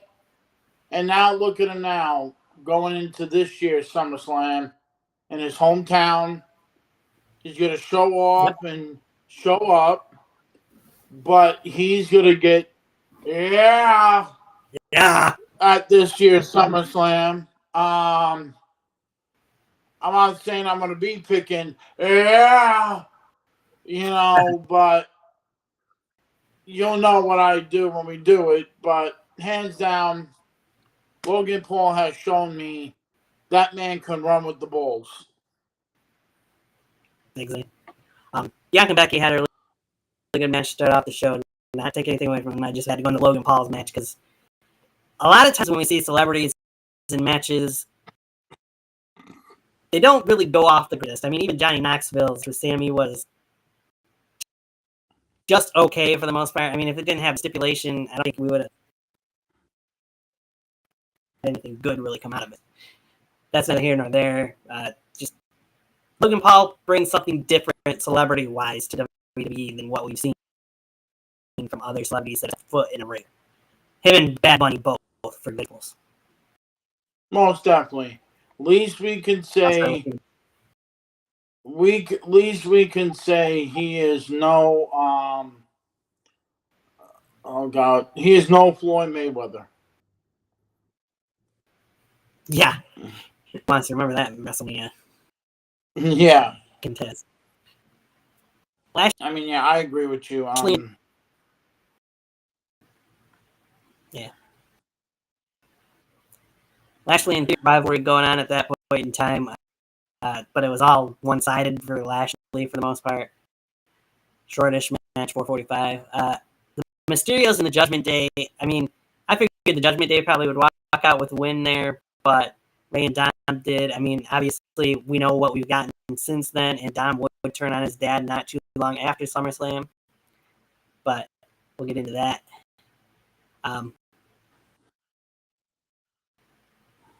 Finn and Priest, and I can't believe Pat Madden and Happy Corbin had a 10-minute match, almost 11-minute match. That's surprising. I say that, but Pat's been really good in the ring, too, for the most part, when we've seen him. His run in NXT was better than anything we've seen on the main roster, in my opinion, though. Oh, of course. Of course. When you have a match with Adam Cole, baby, that is what it is. I mean, his match against Theory at WrestleMania was something that we expected, and his match against Vince was garbage. You got that right. That's being nice. And then Mick Foley, favorite part of that match was when Vince couldn't take the stunner and he started laughing on it. I mean, that was the best part, but McAfee against, well, the way he says it, bum ass Corbin. Yes. I mean, it was good, but we got some good surprises out of this SummerSlam. I mean, true. Well, we know we got Becky got hurt, and hurt her shoulder, and she was off for a couple of months. Right. But we also got the debut of Damage Control. Yes, we did. You're right. That was when Bayley earned and brought with her Io and Dakota. And my girl, Yummy Kai. Yes. We'll see what happens next this year for Beyond at SummerSlam if she's even part of it. But yeah, I can't go without mentioning that. I kind of forgot a little bit about it, but yeah, that did happen after that match. To me, I felt like the Usos and the Street Profits was a really good match. It had some funny moments, being the special guest referee, of course, in there as well. Double J, Jeff Jarrett, in last round. You know what's funny about this? After this match, JATT went to All Elite Wrestling because he got his ass fired. Yeah, right? Not too long after. But that was that. To see Liv get the win over Ronda again and retain the SmackDown Women's title. Of course, when you talk about SummerSlam 2022, the main match, a really incredible match. Brock Lesnar coming out there with the tractor truck and pushing the ring pushing it off of its foundation for the rest of the match. It was a sight to see. This is, of course, not your regular Brock Lesnar either. We have Country Boy Brock at this point in time. Jumping off the tractor, hitting the clothesline on Roman during the introductions. All kinds of amazing things happened during this match. But the ending to me was just a clusterfuck. And, I mean, you had the rest of the bloodline get involved. Brock got put through the barricade. Brock got put through the table. They had to break parts of the table and chairs and everything else to keep him down for the 10 count. But it still was a great last man standing match. I believe the last man standing match we've seen in WWE at this point. Oh, most definitely. And plus the other funny thing, Austin Theory trying to cash in Money in the Bank. Yes. And that didn't work out too well for him. The No. other part, you also can't forget that things didn't turn out too well for Paul Heyman at SummerSlam because he got F5 through the table. Oh my God, yes. Paul Heyman and tables are not really well for that man. All right. Yeah, poor Theory and his trying to cash in on Brock and Roman never turned out well for him. No, it hasn't. I'd say this was probably one of the best SummerSlams for the most part that we've had in a long time. And I believe this was the first SummerSlam without Vince McMahon. It was. So there you go. Thank you, Vince, for not coming back. Right? Thank you, Triple H, for taking control. Oh, yes. Thank you. Making videos. Yeah, thank you. On to last year's Summer. Is very, very much me. Did our predictions for it. Here in Detroit's Ford Field, would have loved to have been there, but money. All right. Logan Paul defeated Ricochet in opening contest. The American Nightmare Cody Rhodes defeated Brock Lesnar. We'll talk about that. L.A. Yeah. Won a 25-man Slim Jim SummerSlam Battle Royal last one. Shayna Baszler defeated Ronda Rousey by technical submission in an endless match. On pay-per-view, anyway. The Ring General Gunther defeated Drew McIntyre to retain the title. Seth freaking Rollins beat Finn Balor to retain the world title.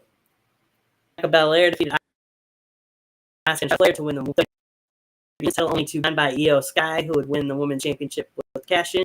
And Roman Reigns in the main event would defeat Jey Uso to retain the Universal Championship in a tribal combat match and finish the tribal family.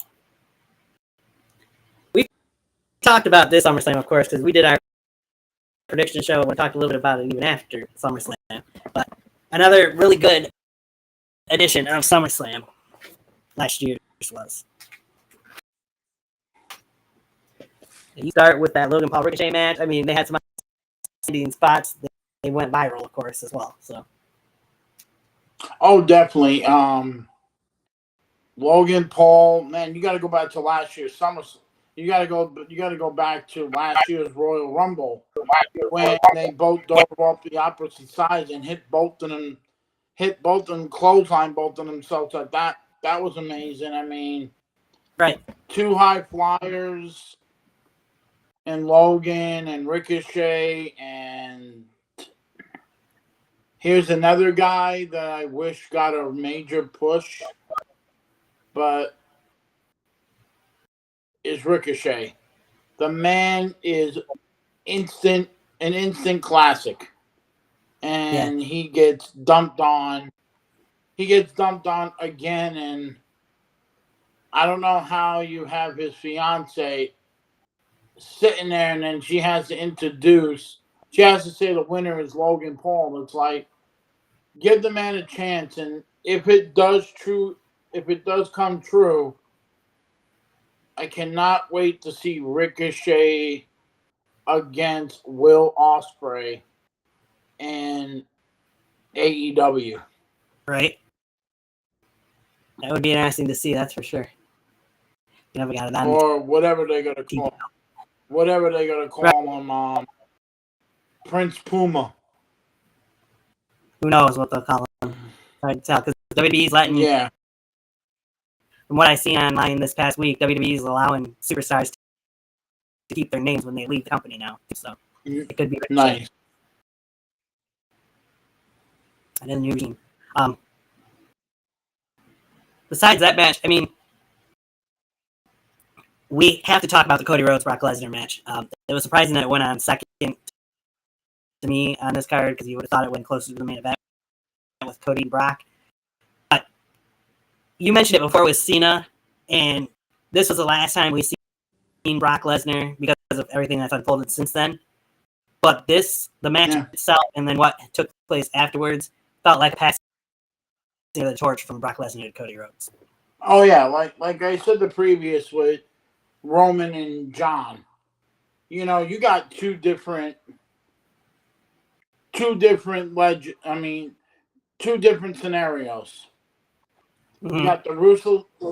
You got the ruthless aggression guys, which is Cena and Brock. Right. And what do you call this era with Cody and Roman? Well, most people would call it Triple H era now. Yeah, the Triple H era. But I agree with John and Roman. I always put John and Roman, and you got to put the Undertaker in there.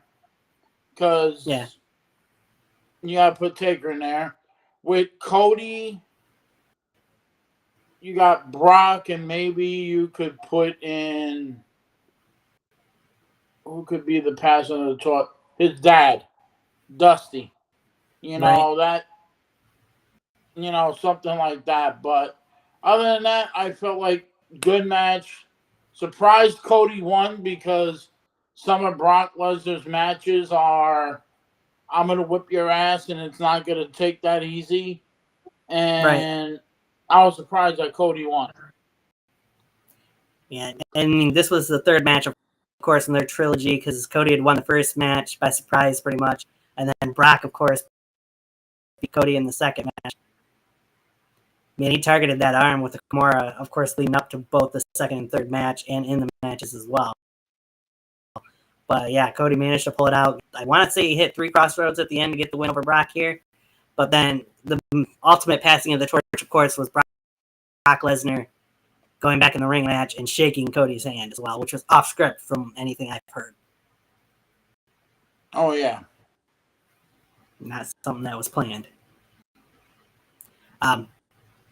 And then after that, it was nice to see LA Knight get a big win at one of the big 4 premium live events. I mean, he'd get one at WrestleMania this past year as well over AJ Styles. But I still feel like LA's trajectory should be going up even higher than what it is. And maybe it'll start with this year's SummerSlam. We'll have to wait and see next weekend. But we know a big thing that can happen for him. Shannon and Ronda, knowing each other as long as they have, that was a terrible MMA rules match. You would have expected, I know I went in expecting so much more between those two. When that match got made, I was like, oh, okay, so Sonya was the student and Ronda was the teacher. I was like, It is going to be an ass-whipping MMA match. It felt like Ronda Rousey forgot what sport she was in. Right. She looked fatigued. She looked like she really didn't want to be there. You know, It's like, why would you make... And this is after they lost the tag team titles. And I feel like, why would you put tag team... First of all, Why would you take the tag team titles off of? You take the NXT tag team titles off of Alba Fire and Isla Dawn, and then you combine it, and then a month later you let Ronda and Shayna get him, and then they screw and somebody else wins it, and it's like, and now you have Isla Dawn and Alba Fire champions again and going to NXT, and it's like, what the hell are they doing with these titles? Yeah, I know, right? You know, that's another story. But yeah, that match was I give that match a big fat 0. Yeah, I kind of agree with you. At least it was the only stinker really on this SummerSlam. So Most definitely. Drew and the Ring General Gunther. I mean, this was coming off of their triple threat match with Sheamus at WrestleMania last year, and we hadn't seen Drew much from WrestleMania until SummerSlam. This was his first really big match back. And these two definitely, you could tell it wasn't as great of a match as the triple threat match at WrestleMania. It's a really great match that these two men had between each other. Wow. Oh, yeah. Have this international title into the garbage and has his own version. Okay. Wait, what? He had I'm not even watching. I'm waiting until we get off of this to watch it. He switched the international title? Yeah, he just dumped the title into a trash can outside the ring, and he's got another one hidden underneath a black cloak at the moment. Towel, blanket, whatever it is. Oh, don't tell me it's going to be like a sweat. It's going to be like his scarf. Yep, it sure is. Oh, for the love of God. No, it's not. Correction, it's not. He's got the U.S. He's got our flag as the strap, and then he's got the United States in the middle of the title. So he's even renaming it, maybe? And it's supposed to be their new United States Championship or what? But because I'm into it and I got it on mute. That it looks crazy from what I'm seeing. Sorry. No. Something happening live. I'm just trying to figure out what. Ladies and gentlemen, Tony's watching AEW. Oh, I'm sorry, WCW, where the big boys play. Well, it kind of looks that way. I mean, you got 2 rings there, so why not? Holy fucking crap! The American Championship is what it says on the American Champion is what it says on the title. Okay. Stop naming titles. Yeah, right. Changing the names of them. Just stop the American title. How about this, AEW? Why don't you put our former president Donald Trump on it and Hulk Hogan on the other side? Yeah, really. There's confetti, and the American flag just came down from the rafters as well. A huge flag. Okay. Anyway, sorry. May God bless. Oh my God. No. May God bless America with this bullshit. No, the oh my God is the American flag he got that came down instead of stars. He's got his freaking face for the 50 stars.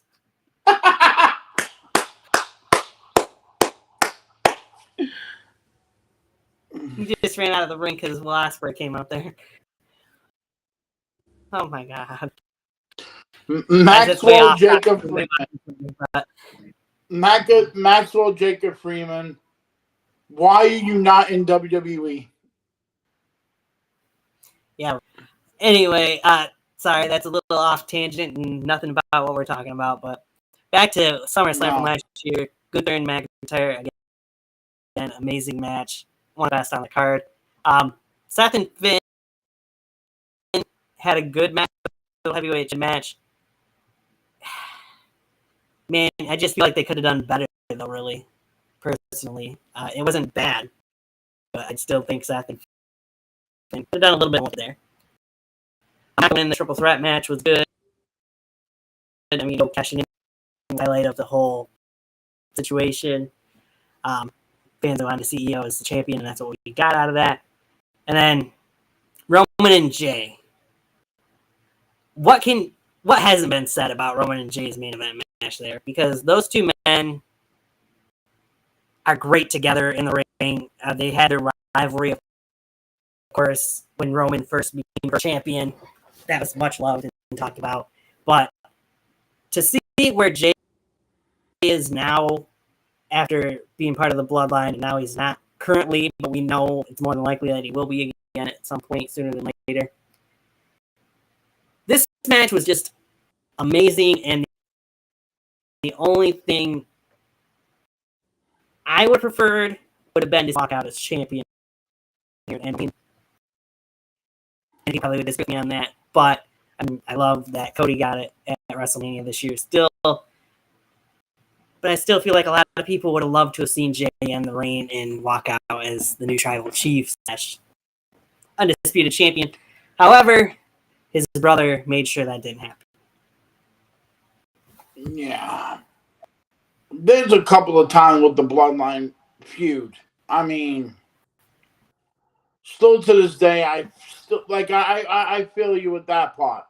Main event, Jey Uso should be a champion in some form. You know, a singles champion. Yeah. He well deserved. It's well deserved. But I have a spoiler that I'm going to say that's going to happen. When we do our SummerSlam prediction for next week, I have a feeling, I'll just give you a little taste. I have a feeling somebody's losing their title, and then Yeet and him are going to win the tag team titles. That could potentially happen. We'll see. Because it looks like they're going that way. Right.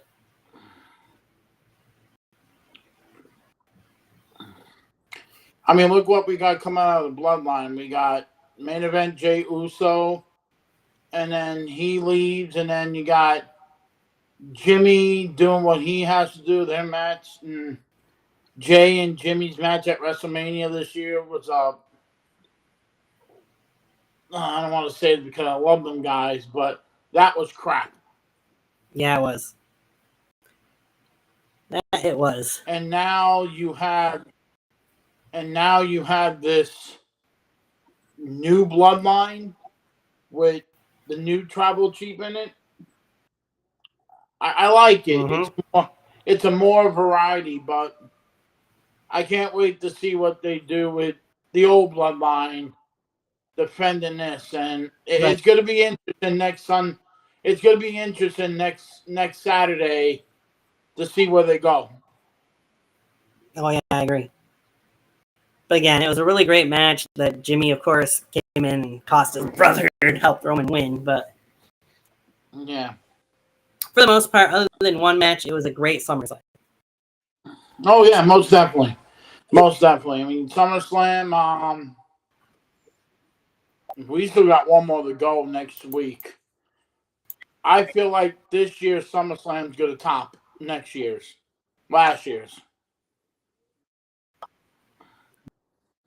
Well, could. No. There we go.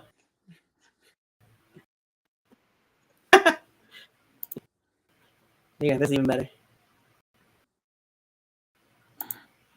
Oh yeah. Could. I know we've got a lot Yeah, time for SummerSlam next year. So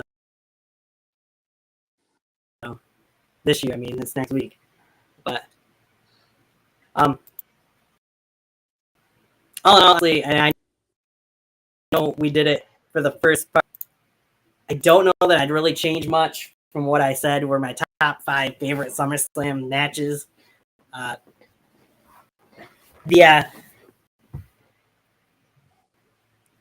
The second and third halves of this didn't really have the greatest of matches. I mean, yes, the last 3 years is like the tribal combat match last year.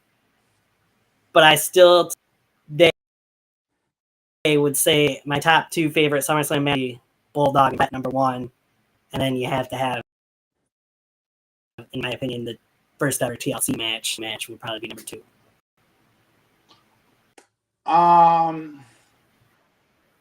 I agree with you with the SummerSlam 92, with,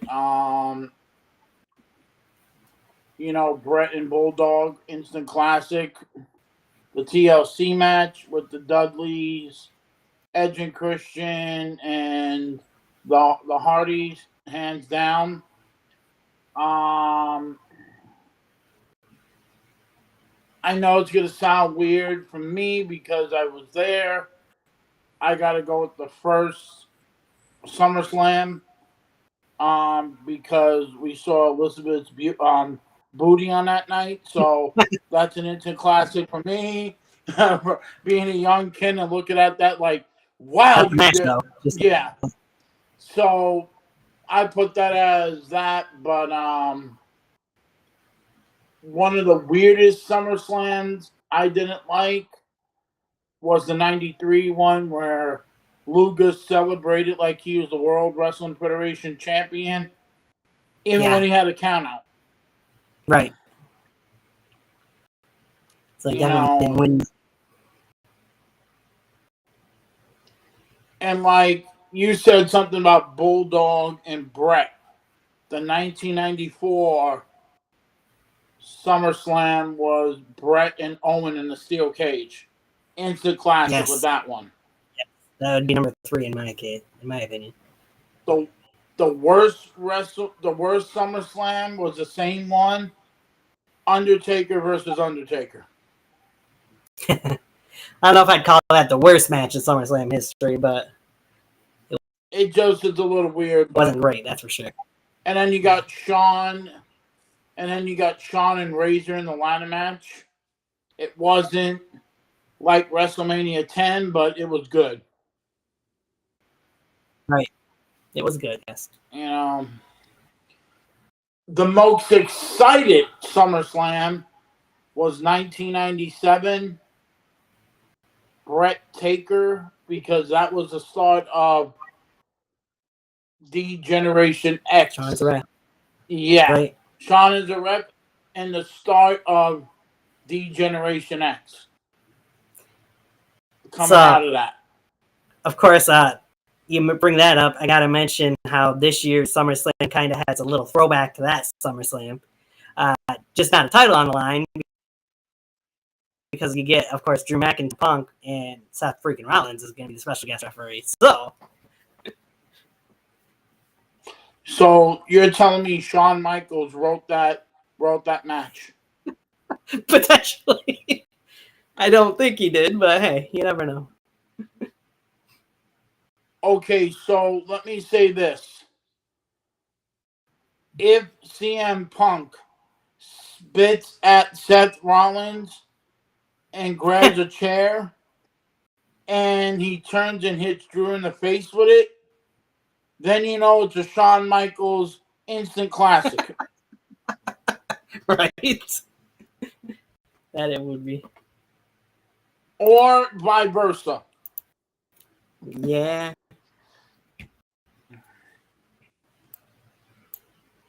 I mean, there's some... What the fuck? I can move it. I know. There's some... we're going to have so much fun when John comes on. Hey, John, where you want to go, buddy? We can put you down here. We can put you up there. Yeah, I got to say there were some good WrestleManias and some good WrestleManias, good SummerSlam. One I loved was another ladder match, Rock versus Triple H at SummerSlam 98. Yeah. Really good too.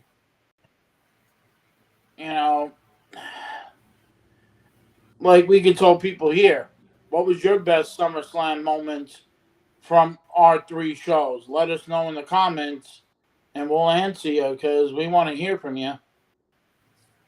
Yeah, your favorite matches, your favorite shows all together, even your least favorite moments and matches and shows, for that matter.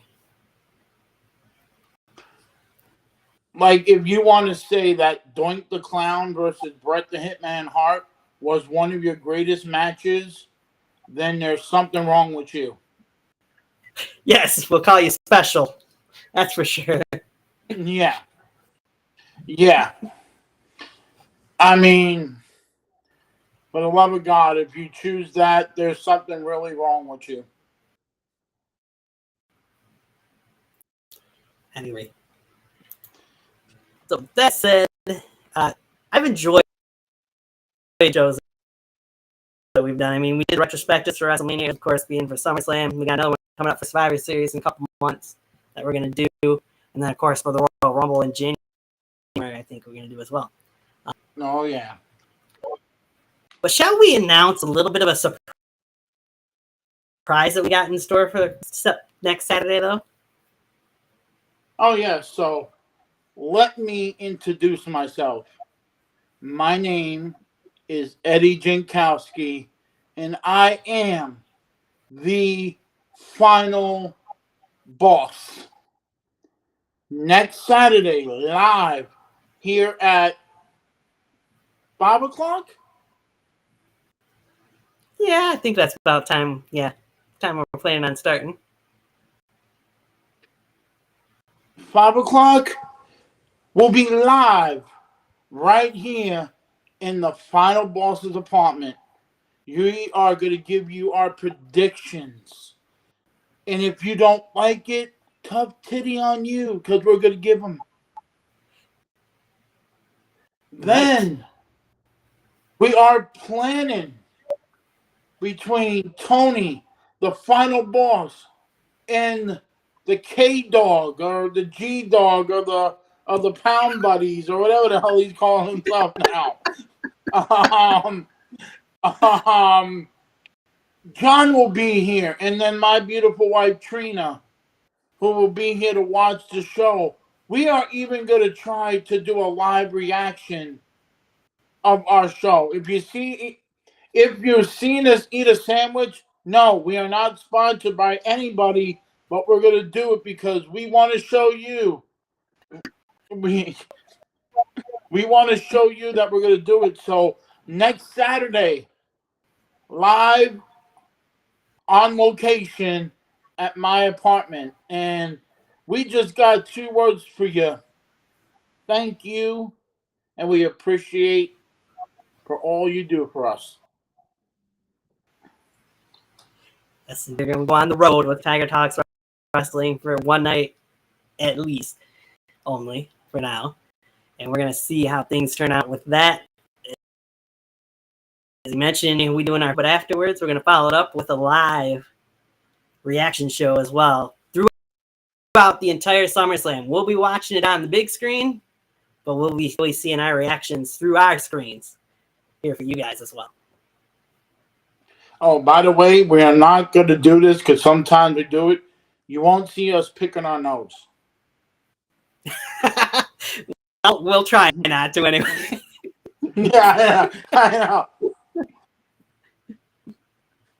With that being said, I want to thank everybody for watching, whether you're watching now or watching later. I have enjoyed this. I'd like this setup for Restream quite a bit here. And with that being said, next week from Eddie's apartment for SummerSlam. Have a great night.